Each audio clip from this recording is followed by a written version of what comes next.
আসসালামু আলাইকুম। আপনারা সবাই কেমন আছেন? আল্লাহর অশেষ রহমতে আমি ভালো আছি। বেশ অনেক দিন পর আবার আজকে নতুন ভিডিও নিয়ে আসলাম। আর আজকে যেই ভিডিওটা নিয়ে আসছি সেটা হচ্ছে যে ঘরে ফেলনার একটা জিনিস ছিল, মানে এটা একটা আচারের বয়াম ছিল। তো বয়ামের যে মুখা বা ক্যাপ ওইটা হারিয়ে গেছে অনেক আগে।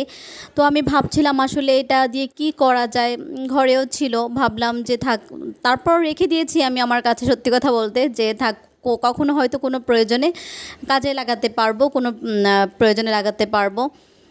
তো অনেক দিন ঘরে থাকার পর হঠাৎ করে কালকে মনে হলো যে এটা আমি পেইন্ট করে ফেললেই তো পারি, তাহলে তো দেখা যায় কিছু একটা রাখতে পারবো, অ্যাকচুয়ালি মানে ফ্লাওয়ার বেস হিসেবে এটা ইউজ করতে পারবো। আর পেইন্টিংয়ের বিভিন্ন, কিন্তু আমি তো ইউটিউবে দেখি যে বিভিন্ন আপুরা বিভিন্ন রকমের ক্রাফটিংয়ের কাজ করেন এবং বিভিন্ন ছোট ছোট ফেলনার জিনিস এগুলো পেইন্ট করে এটাকে কাজে লাগায়।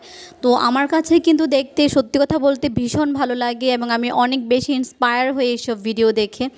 তো ওইখান থেকে মোটামুটি বলা যায় ধারণা নেয়া। তারপর কিন্তু আমি আমার এটাতে হচ্ছে পেইন্ট করে ফেললাম।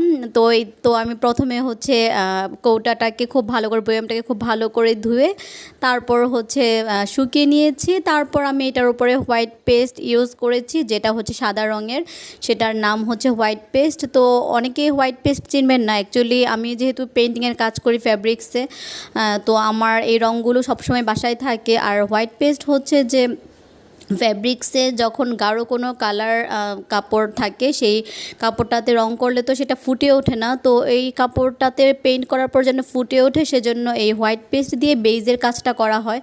তো আমি এই হোয়াইট পেস্টটা দিয়ে কিন্তু এখানে বেইজের কাজটা করে নিয়েছি। তারপর এর ওপরে আমি কালো রং দিয়ে ফুল দিয়েছি, তারপর হচ্ছে কয়েকটা পাতা দিয়েছি।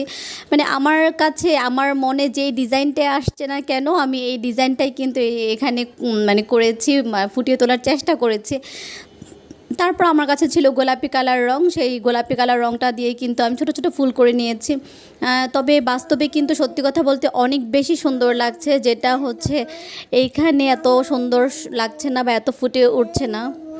তো যারাই আমার ভিডিওটা দেখছেন সবাই ভালো থাকবেন আর আমার চ্যানেলটাকে সাবস্ক্রাইব করে পাশে থাকবেন। সবার জন্য রইল অনেক অনেক শুভকামনা। আল্লাহ হাফেজ।